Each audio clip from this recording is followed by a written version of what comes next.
对于火车模型的控制方式，主要有模拟 DC 以及数码控制 DCC 两种。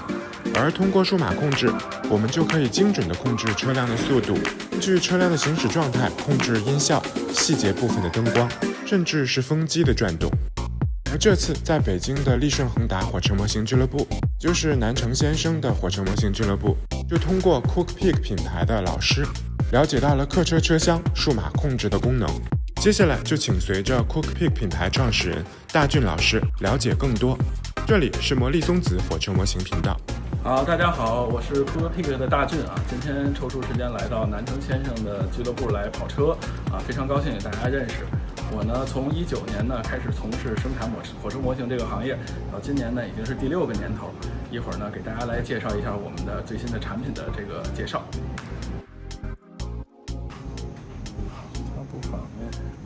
下面咱们来讲一下这个19K 的这个 DCC 的分控功能啊。咱们从一个一个来。F5 呢，这里有说明书，说明书上明确介绍了各个灯光的这个控制方式。那么我们从头开始。F5 是开启所有灯光，开启所有灯光。那么这个灯光呢是模拟咱们这个日光灯的这个起灰效果，咱们小时候俗称憋火，不知道这个大家各地是怎么叫的。然后下面咱们一个一个走。F6 呢是客室的走廊灯，这个在对面，咱们把车翻过来看，把车翻过来看，这个在对面。F6 呢是客室走廊灯，在这里呢说明一下，第一次摁下呢是夜间模式，是每个窗口的灯光都点亮；第二次摁下呢是昼间模式，它实际是隔一个窗户会亮一个灯，这是 F6， 两次是不一样的。F7 是这个两端的车门灯，也就实际是通过台灯。F7 是通过台灯两端的。F8 在那边，咱们转一下。没问题，可以的。F8 呢是乘务员室灯，单空的。F9 是公共厕所灯，在对面。F9 是小走廊灯是从通过台到大走廊中间的这个部分，是小走廊灯。好， F10 呢是我们产品比较有特色的一个点。F10 呢是随机点亮各个包厢灯，这里的随机呢包含的是包厢的顶灯以及床头灯，可以看每次开启呢亮的包厢是不一样的。每次开启是亮的，这个注意看，你像这里的这个灯呢，它有一个缓慢灭的效果，说明这里亮的就是这个床头灯通过内饰的镜子是可以看到的。这每次都不一样，是随机点亮。好，继续。F11 呢是19K 独有的，是公共厕所灯。因为19K 车厢呢，18包厢是普通软卧4个铺，它没有厕所；2到7号包厢呢是高级软卧，内部带厕所，所以它会有一个公共厕所。好，下面开始呢就是每一个包厢的单独控制。F20 呢是1号包厢的单独控制，第一次摁下是这个顶灯与床头灯同时点亮，第二次摁下是单独点亮顶灯，第三次摁下是单独点亮床头灯，可以看到一个点亮的效果。如果近距离看，能通过镜子反过来看到那个小亮点，不知道能不能找到角度。可以看到那个电视被照亮的也是一个点。好， F21 呢就是2号包厢，这个 F20 到 F28 都是各个包厢的单独控制。接下来我们来看 BSP 25T 客运车厢，不一一测试了，最后到 F28。考虑到这个客车车厢呢，在运行的时候呢，要依附于这个车头，我们的客车车厢的地址呢设置了主轨编程，同时呢，我们客车车厢每一个功能键可以根据通过 CV 值来调整它的位置，以方便大家来与车头共同来运行。也就是说，我们的地址可以在轨道运行的时候，通过这个主轨编程去调，我们的整个的功能键也可以通过主轨编程可以任意的组合。我们打个比方，比如说我们的38对应的是 F5 灯光功能全开，那么比如说我车头 F5 这里有一个占用，你可以把它改到0，写成0就是 F0， 写成28就是 F28， 这样你在操作的时候就可以一起来操作。那么大家可能说0已经是这个列尾灯的这个按钮了，那你把它写成0岂不是重复了？是的，这个时候 F0 就同时控制了2个功能。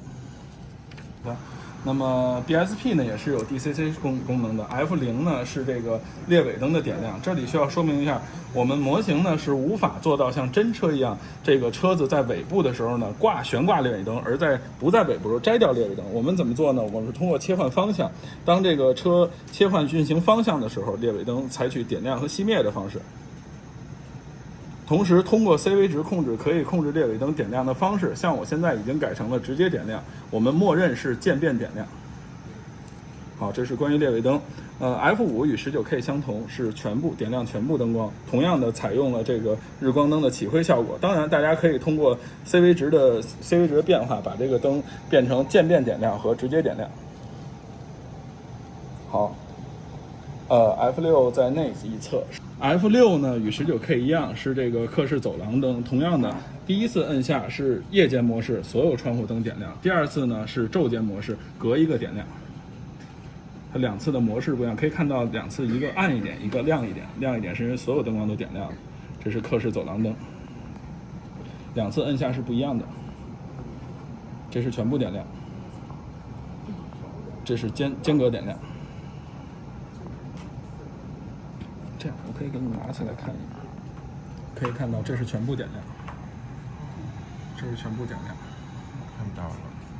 然后咱们再调一下，还有电容。对，电容这个可以亮大概30秒左右，然后这个是间隔点亮，可以看到中间这几个看到了，这是间隔点亮。然后这是关于 F6， 好，下面关于 F7。F7 呢，就是两端的车门这个走廊通过台的灯两端车门灯。F8 是从这边可以看到 ，F8 呢是咱们 BSP 的乘务员式灯，乘务员式。然后 F9 是小走廊灯，是从通过台到大走廊中间的这个部分小走廊灯。F10 拍这个车 ，F10 同样的是所有包厢的自动随机点亮，每一次呢包厢不论是这个顶灯还是床头灯都是随机组合，每一次都会不一样。这个就是方便大家模拟夜间行驶的时候，可能有的人睡得晚，有的人已经睡觉了这个状态这是 F11 这个就是厕所灯，因为 BSP 呢它厕所在同一侧，这边呢都在2位端。这边这个是2位端的左侧，这边是2位端的右侧，两个厕所是同时点亮的。然后 F12 是 BSP 的洗脸间灯，在1位端的门旁边，这一个房间，这是它的洗脸间的灯。F13是储藏室灯，是 BSP 在2位端软卧包厢的旁边有个储藏室，这个储藏室是一个单独的隔间。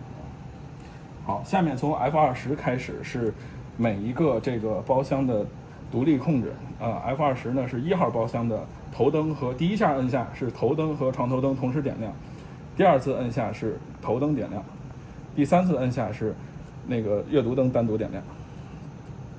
F21是第2包厢，一直到 F28，以此类推。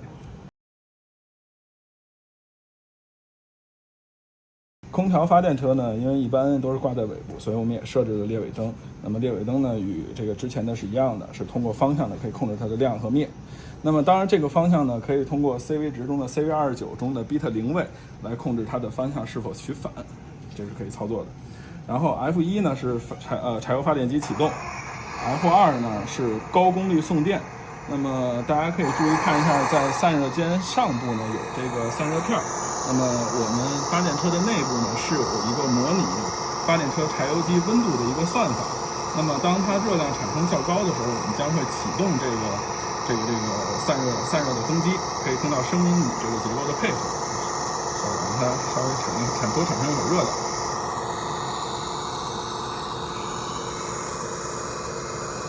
1是发电机启动，F2是启动工作速度。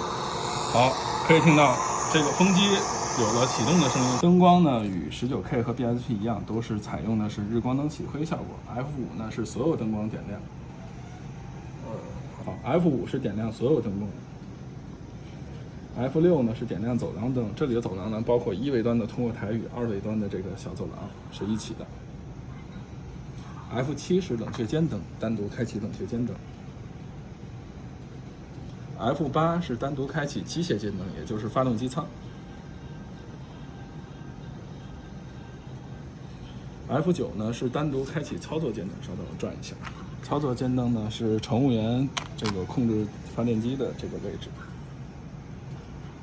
F9开启操作键灯。F10是开启休息室灯，是操作键旁边的休息室。F11是开启厕所灯。那么作为一款音效车呢，必要的音效也是少不了的，我们一个一个听。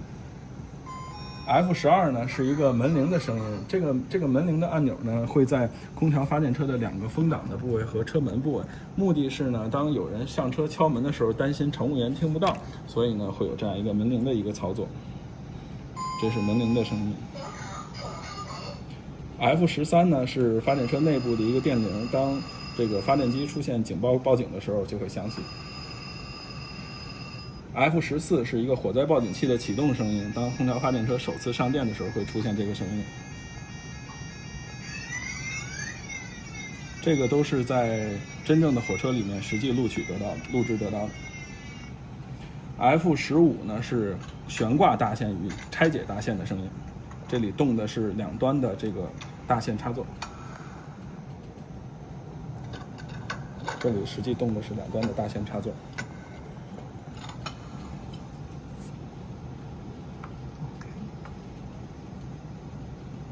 F16呢是开关门的声音。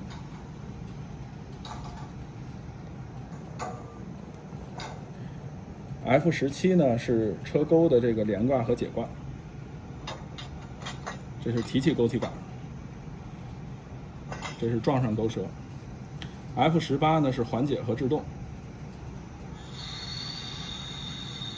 可以听到风缸的充气与闸瓦的分开，这是缓解的放气。F19呢是给这个空调发电车加注柴油。F20呢是一个有味道的声音，它是吸污作业，声音可能有点小啊，能够听到一个这个泵车在抽气的一个声音。F21呢是一个检车作业，可以听到剪锤的敲击声。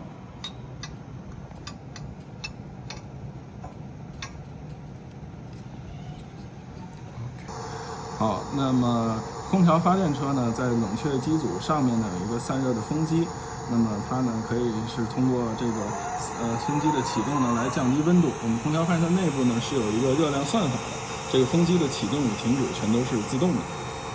可以看到，风机呢在上吹风，同时呢散热片产生了这个不规则的一个运动，真实情况下也是这样的。